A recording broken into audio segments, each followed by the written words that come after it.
Komunikasi dialogis. Materi pokok 1 pengetahuan dasar penyuluhan kehutanan. Pertama, pengertian penyuluhan kehutanan. Kedua, tujuan penyuluhan kehutanan. Ketiga, prinsip penyuluhan kehutanan. Keempat, falsafah penyuluhan kehutanan. 5. Peran dan fungsi penyuluh. 6. Tahapan adopsi. Pertama, pengertian penyuluhan kehutanan. A. Proses pembelajaran pelaku utama dan usaha. B. Agar mau dan mampu menolong dan mengorganisasikan dirinya dalam mengakses informasi pasar, teknologi, permodalan, dan sumber daya lain. C. Sebagai upaya untuk meningkatkan produktivitas, efisiensi, usaha, pendapatan dan kesejahteraannya. D. Meningkatkan kesadaran dalam pelestarian fungsi lingkungan hidup. Kedua, tujuan penyuluhan kehutanan. Pada dasarnya tujuan penyuluhan kehutanan adalah A. Mengembangkan pengetahuan, sikap dan perilaku kelompok masyarakat atau sasaran. B. Melaksanakan dan mengelola usaha-usaha kehutanan. C. Meningkatkan pendapatan dan kesejahteraan. D. Meningkatkan kepedulian dan berpartisipasi aktif dalam pelestarian hutan dan lingkungan.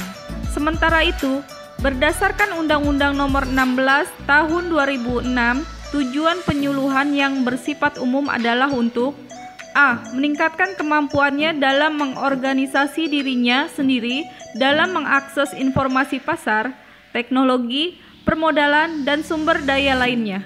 B. Meningkatkan produktivitas efisiensi usaha, pendapatan, dan kesejahteraannya, serta meningkatkan kesadaran dalam pelestarian fungsi lingkungan hidup. Ketiga, prinsip penyuluhan kehutanan. Mateus yang dikutip dalam buku Penyuluhan Pembangunan Kehutanan tahun 1996 menyatakan bahwa prinsip adalah merupakan kebijakan yang dijadikan pedoman dalam pengambilan keputusan dan pelaksanaan kegiatan secara konsisten. Oleh karenanya, prinsip harus berlaku dan diterima umum serta diyakini kebenarannya. Mengutip pendapat Dahama dan Bhatnagar tahun 1980 dalam buku Penyuluhan Pembangunan Kehutanan tahun 1996, ada 12 prinsip dalam penyuluhan, yaitu A. Sesuai minat dan kebutuhan. B. Melibatkan organisasi masyarakat bawah. C. Menyesuaikan dengan keragaman budaya. D. Menuju kepada perubahan budaya. E. Selalu membangun kerjasama dan partisipasi. F. Demokrasi dalam penerapan ilmu. G. Belajar sambil bekerja. H. Penggunaan metode yang sesuai. I. Menumbuhkan kepemimpinan. J. Spesialis dan terlatih. K. Perhatian kepada segenap keluarga. L. Mewujudkan kepuasan kelompok sasaran. Keempat, falsafah penyuluhan kehutanan. Orientasi penyuluhan. Oleh karena itu, dalam buku Penyuluhan Pembangunan Kehutanan tahun 1996 dirumuskan bahwa penyuluhan kehutanan harus selalu berorientasi pada 3 hal penting, yaitu A. Mengacu pada kebutuhan kelompok sasaran. B. Berujung atau mengarah pada kemandirian kelompok sasaran. C. Meningkatkan kualitas dan kesejahteraan kelompok sasaran. Falsafah. Falsafah merupakan pandangan hidup atau landasan pemikiran yang didasarkan pada kebijakan moral tentang apa yang akan diterapkan dalam perilaku. Oleh karena itu, falsafah dalam penyuluhan kehutanan juga harus berpijak pada kepentingan individu, masyarakat, bangsa, dan negara Indonesia. Kelima, peran dan fungsi penyuluh. Pada dasarnya peran penyuluh kehutanan adalah menyampaikan inovasi dalam berbagai hal, misalnya pada pengembangan teknologi, pengembangan kemampuan dalam perencanaan agar sesuai dengan kebutuhannya. Di samping itu, penyuluh kehutanan juga berperan sebagai fasilitator, motivator, dan mediator dalam pembangunan kehutanan pada umumnya. Selanjutnya, penyuluh berperan menggerakkan masyarakat, misalnya dengan cara membangun motivasi dan melakukan fasilitasi. Keenam, tahapan adopsi. Adopsi Sedang adopsi dalam penyuluhan pada hakikatnya adalah proses perubahan perilaku setelah kelompok sasaran penyuluhan menerima inovasi. Adopsi yang diharapkan adalah yang terwujud di dalam perilaku individual, kelompok maupun kegiatan usahanya. Proses adopsi.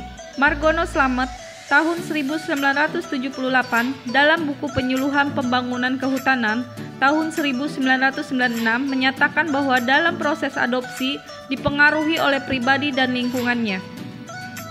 Bila dilihat dari kecepatan adopsinya, kondisi masyarakat pada umumnya dapat dikelompokkan menjadi beberapa kategori, yaitu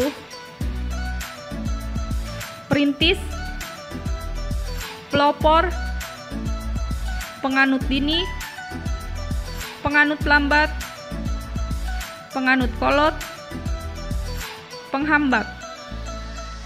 Konsep, prinsip, dan karakteristik belajar orang dewasa. Konsep, prinsip, dan karakteristik belajar orang dewasa. Pertama, konsep belajar orang dewasa. Kedua, prinsip belajar orang dewasa. Ketiga, karakteristik belajar orang dewasa. Pertama, konsep belajar orang dewasa. Malcolm Knowles tahun 1970 dalam menyatakan bahwa terdapat 4 konsep dalam kegiatan pembelajaran pada orang dewasa atau andragogi, yaitu A. Konsep diri, B. Peranan pengalaman, C. Kesiapan belajar, D. Orientasi belajar. Kedua, prinsip belajar orang dewasa. Dalam buku Penyuluhan Pembangunan Kehutanan tahun 1996 menyebutkan bahwa terdapat 4 prinsip dalam pembelajaran orang dewasa, yaitu A. Prinsip latihan, B. Prinsip menghubung-hubungkan, C. Prinsip akibat, D. Prinsip kesiapan. Ketiga, karakteristik belajar orang dewasa. Ciri-ciri orang dewasa yang terkait dengan pembelajaran antara lain adalah A. Telah memiliki pengalaman di dalam perjalanan hidupnya, B. Pernah mengikuti pendidikan atau pelatihan sebelumnya, C. Memiliki kebutuhan materi pembelajaran sesuai dengan pekerjaan atau urusannya, D. Ingin segera menerapkan hasil pembelajaran yang diikuti, E. Bertanggung jawab terhadap tugasnya, F. Memiliki keinginan untuk menjadi juara dalam belajar kelasnya, G. Memiliki pendapatan berbeda-beda dan ingin dihargai oleh orang lain, H. Malu bila berbuat salah di hadapan orang banyak, I. Akan meninggalkan ruang belajar atau kelas bila materi yang diajarkan tidak sesuai dengan kebutuhannya, J. Cepat lelah atau bosan, K. Memiliki atau memerlukan bukti-bukti terhadap penjelasan atau konsep yang didengarnya, L. Memiliki pikiran ganda antara rumah dan kelas di saat belajar, atau terutama ibu-ibu.